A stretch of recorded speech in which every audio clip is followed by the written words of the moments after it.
É a Web TV Undime Bahia acompanhando de perto este quinto encontro do FEEBA, que é o Fórum Estadual de Educação, redes de fóruns municipais de educação sendo fortalecidas também, e o quinto encontro da AMPAI Bahia, Fernanda Carla, para falar um pouquinho sobre a mesa que ela participou hoje pela manhã, nesse debate mais que especial, ampliando aí sobre os reflexos do PAR na implementação dos PMEs, o PAR que são os planos de ações articuladas, os PMS, que são os planos municipais de educação, e quando se fala em Fernanda, Luiz, esse pessoal aí, a gente consegue sempre mensurar a rede PME, os planos municipais de educação. A propriedade ela tem de sobra para falar sobre esse momento, mais um momento importante que a Bahia dá um pontapé inicial para o restante do Brasil.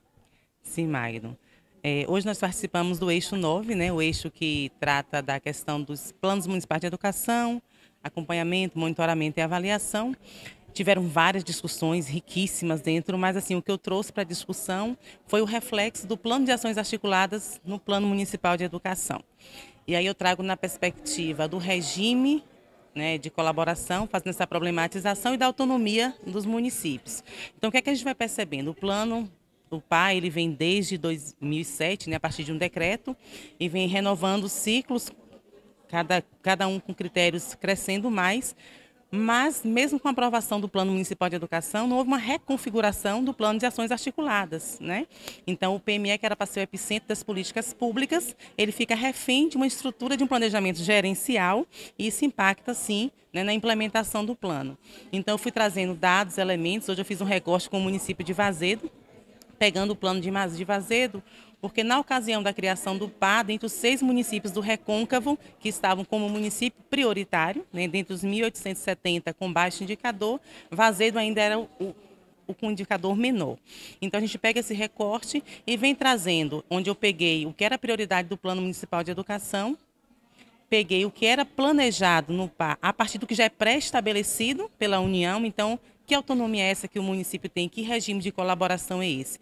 Então, quando a gente vai analisar os dados do que é pleiteado, que se aproxima um pouco, mas com aquilo que é executado, a gente vai perceber que o município ele tem uma autonomia regulada, né? E essa cooperação é uma cooperação extremamente impositiva, né? Então, isso acaba impactando, sim, reflete no plano, e sobretudo quando a gente traz as emendas parlamentares.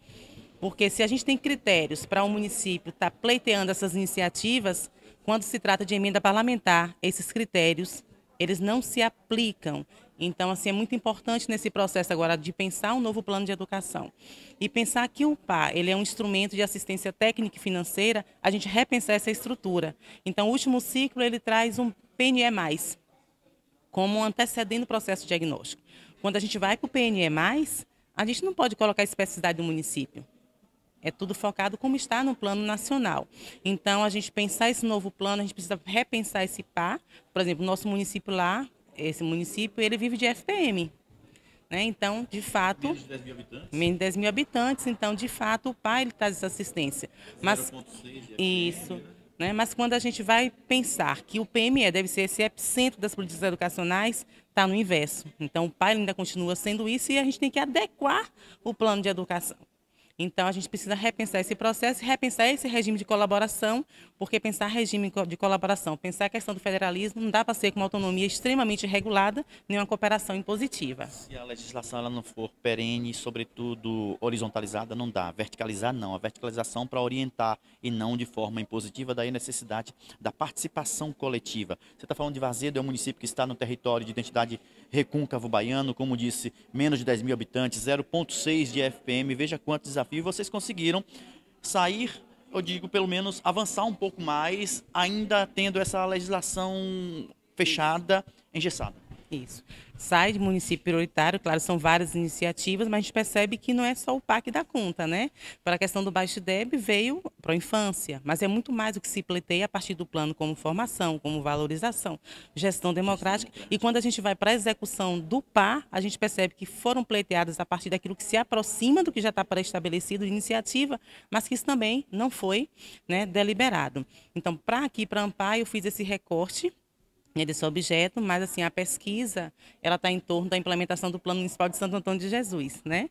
No mestrado a gente fez essa discussão sobre a participação social na elaboração E como Santo Antônio ele tem um histórico de planejamento, desde quando não era nem obrigado ter plano de educação, né? Desde o ano 2000, que São Miguel, inclusive, naquela ocasião do consórcio, fez um plano plurianual. Então, ele tem uma história bacana de planejamento.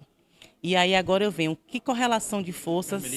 Isso. Que correlação de forças é essa que existe para ter essa ruptura entre o planejar e executar, porque não se efetiva. Tem um histórico de planejamento, mas quando a gente vai para os relatórios, para a efetividade desses planos, e aí o que você trazia da participação, eu acho que a ANPAE ela vem discutir isso, né?